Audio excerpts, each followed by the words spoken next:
নামে সমস্ত শক্তি নিহিত है। নাম হইতে সর্বপাপ সংসার নাশন, চিত্ত শুদ্ধি সর্বভক্তি সাধন উদ্গম, কৃষ্ণ প্রেমোদ্গম प्रेमामृत आस्वादन, कृष्ण प्राप्ति शिवामृत समुद्र मज्जन।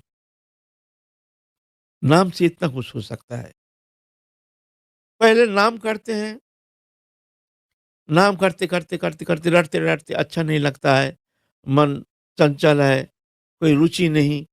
नाम करते हैं एक नीरस, मुख में जैसे नाम कर रहे हैं, कोई सरसता है नहीं, कोई रुचि है नहीं, लेकिन फिर भी कर रहे हैं, ये वृथा नहीं जाएगी। तुम्हारे एक नाम भी वृथा नहीं जाएगी। एक नाम चेष्टा भी वृथा जाने वाला है नहीं। हैं। नाम हुई तो सर्व पाप संसार नाशन। नाम रटते रटते रटते रटते तुम्हारे समस्त पाप वासना, संसार प्रवृत्ति के मूल जड़ है पाप वासना, तुम्हारा समस्त पाप वासना मुक्त हो जाएगा, नाम ही करा लेंगे। फिर संसार नाशन, संसार नाशन माने संसार के मूल जड़ है वासना। स्त्री पुत्र कुटुंब परिवार ये संसार नहीं है, इसको संसार नहीं कहा जाता है। जो घर गृहस्थी स्त्री पुत्र कन्या धन जान वित्त वैभव बोलते ये एक भी संसार नहीं है। वासना ही संसार का जड़ है। जिसका मन में भोग वृत्ति है, अगर तुम्हारे मन में संसार के प्रति देहोद्वैक वस्तु पदार्थ के प्रति कोई आसक्ति नहीं, भोग वासना नहीं है, एकमात्र भगवत प्राप्ति ही तुम्हारे मन में एकमात्र तुम्हारे जीवन का उद्देश्य है, भगवत प्राप्ति इच्छा लेकर के तुम जीवन व्यतीत करते हो, तो तुम संसारी नहीं हो, तुम त्यागी हो। सीधा बात। त्याग भी यहाँ, भोग भी यहाँ, बंधन भी यहाँ, मुक्ति भी यहाँ, सब यहाँ। भोग वासना ही बंधन है। तो नाम करते करते ये भोग वासना भोग प्रवृत्ति के जो जड़ है उसको नष्ट कर देते हैं नाम स्वयं। बोले तुमसे तो होगा नहीं, तुम्हारे द्वारा होगा नहीं, तुम हमको साक्षात तुम आश्रय करो, हम तुमको समस्त पाप से हम निर्मुक्त कर देंगे। नाम हुई तो सर्वपाप संसार नाशन। संसार नाशन माने संसार की जड़ जो वासना है, कामना भोग वृत्ति है, इसको नष्ट कर देते हैं नाम स्वयं। तुमको करने का कोई आवश्यकता है नहीं, कुछ करने का ही जरूरत नहीं है। नाम कहते हैं तुम हमको आश्रय करो, पकड़ के रखो। ऐसा नहीं दुर्बल नहीं, सुबह एक बार थोड़ा सा एक फेरा नाम कर लिया, शाम को एक फेरा नाम, ऐसा नहीं।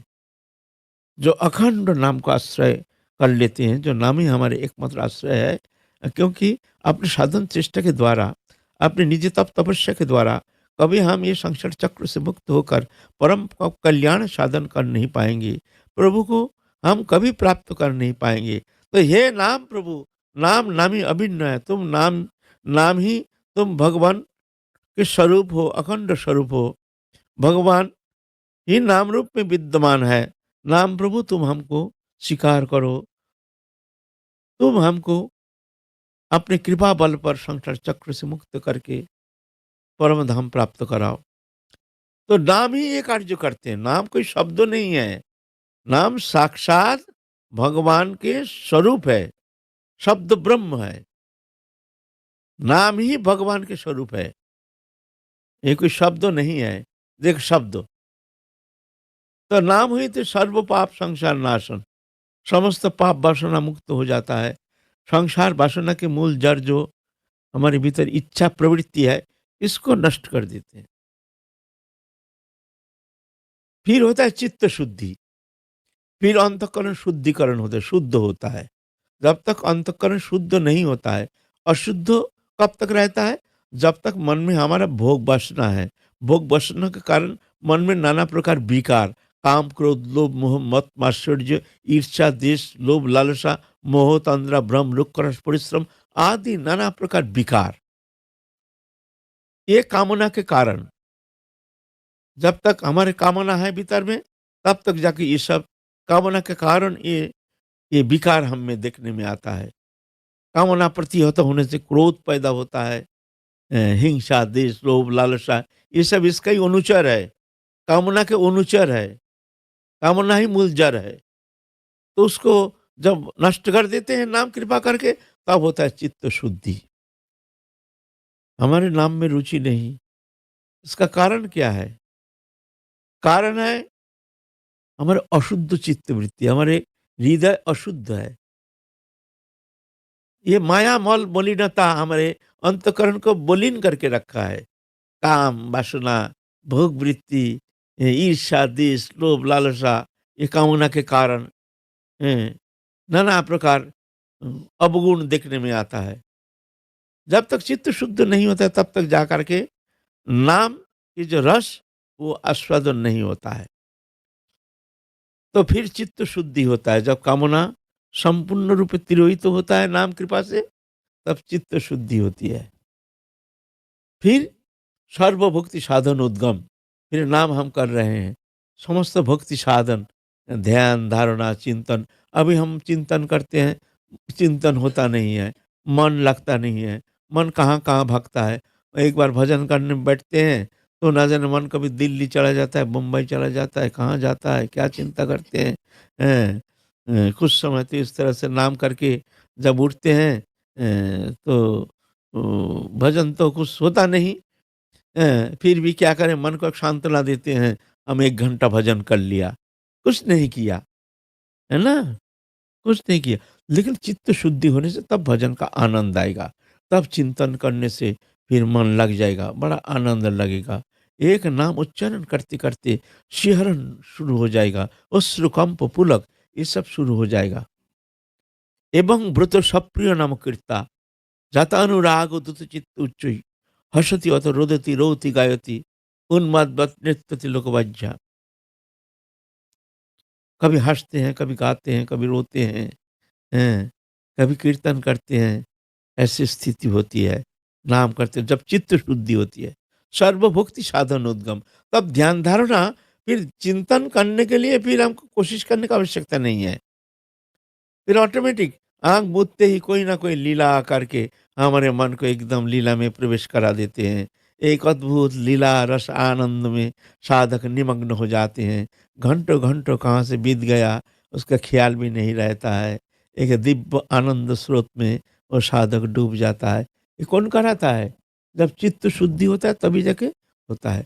तो चित्त शुद्धि के लिए तुमको इस तरह से अखंड नाम का अभ्यास करना पड़ेगा अभी से। अच्छा लागे ना लगे। हैं, अभी से अभ्यास करो। अच्छा नहीं लग रहा, कोई बात नहीं, तुम मुँह बंद मत करो। चलते-फिरते रास्ते चल रहे हैं, हरे कृष्ण, कृष्ण कृष्ण, हरे हरे, हरे राम, राम राम। हरे कृष्ण, कृष्ण कृष्ण, हरे राम, हरे कृष्ण, कृष्ण कृष्ण, ऐसे चलते रहे। हाँ। तो सर्वभक्ति साधन उद्गम, फिर समस्त भक्ति साधन ये करने के लिए तुमको और कोशिश करने की आवश्यकता नहीं। नाम ही सतह ही तुम्हारे भीतर उदित होकर के तुम्हारे मन को कहाँ बहा के ले जाएंगे, कुछ आनंदमय स्रोत में डुबो देंगे। एक नाना प्रकार नित्य नवायमान लीला रस, लीला स्रोत आकर के स्वाभाविक लीला शक्ति कृपा अनुग्रह से अनुग्रहित होकर के तुम्हारा मन ऐसे लीला में डूब जाएंगे, डुबा देंगे। नाम सर्वभुक्ति साधनोद्गम। फिर फिर भी नाम कर रहे हैं, फिर क्या होगा?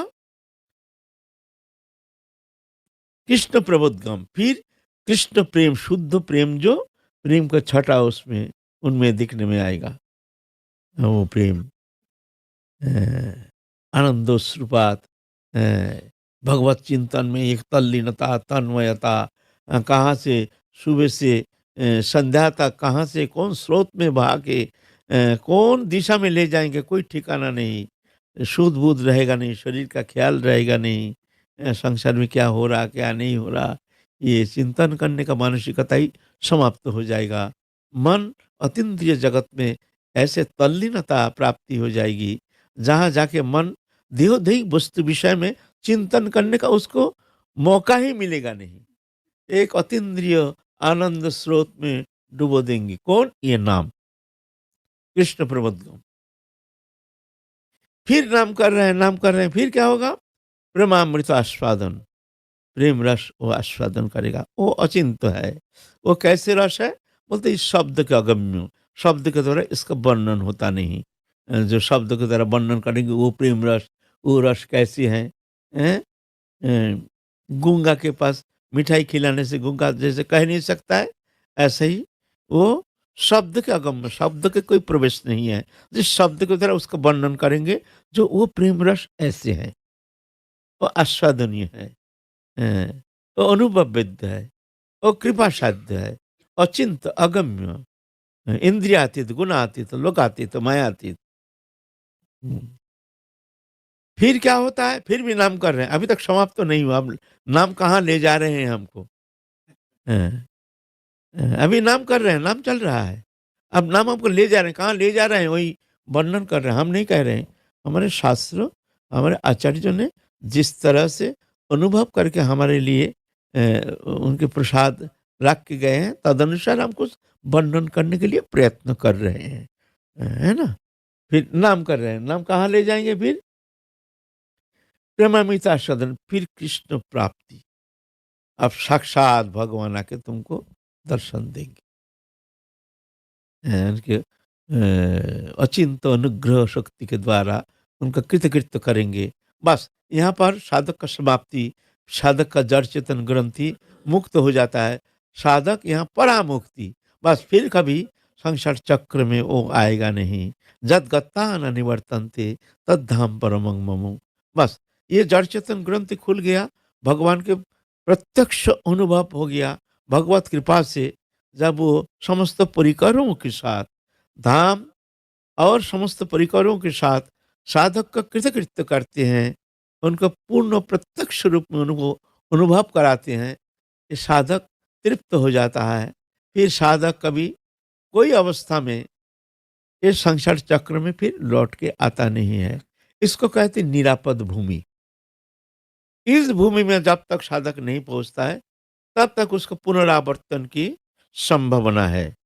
उसको फिर आना पड़ेगा, यहाँ तक जाना पड़ेगा तुमको।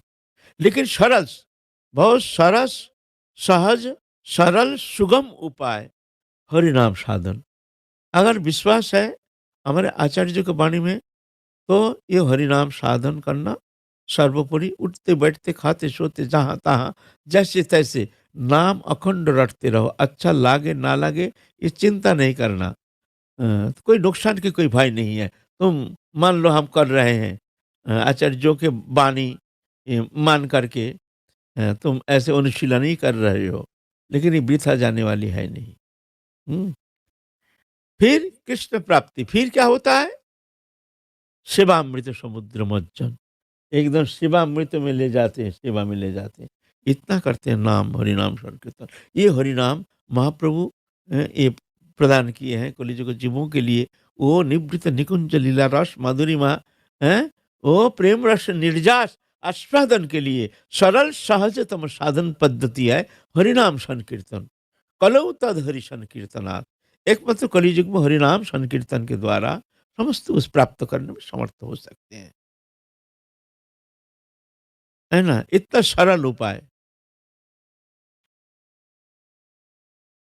इतना सरल उपाय। अगर नाम को कोई असर है, एक एक बात है, यहाँ सिर्फ अपराध से बचे रहना चाहिए। अपराध, जैसे कोई अपराध ना हो। संत अपराध, वैष्णव अपराध, ये धर्मापराध, नामापराध, शिवा अपराध, ये अपराध आदि से दूर रह करके अगर साधन करते हैं, तो नाम अति अल्प समय में ही साधक को अनुग्रहित करते हैं। अनुग्रह शक्ति के द्वारा साधक को कृतार्थ करते हैं। नाम स्वयं भगवान के नाम रस घन विग्रह है।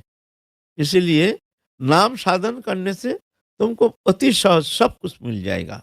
कलियुग में इतना सहज प्रक्रिया प्रभु ने प्रदान किए हैं जीव, दुर्दशाग्रस्त कलिहत जीव के मंगल के लिए। जो तुम अल्पायु मंद बुद्धि मंद भाग्य, तुम क्या करोगे? क्या साधन करोगे? क्या तप तपस्या करोगे? एक टाइम भोजन नहीं मिलने से बस भजन छूट जाता है। एक टाइम भोजन मिला नहीं तो भजन छूट जाएगा। है ना? ऐसे दुर्दशाग्रस्त हो, देह में इतना आत्मबुद्धि संपन्न हो, क्या तपस्या करोगे तुम? इसीलिए सहज उपासना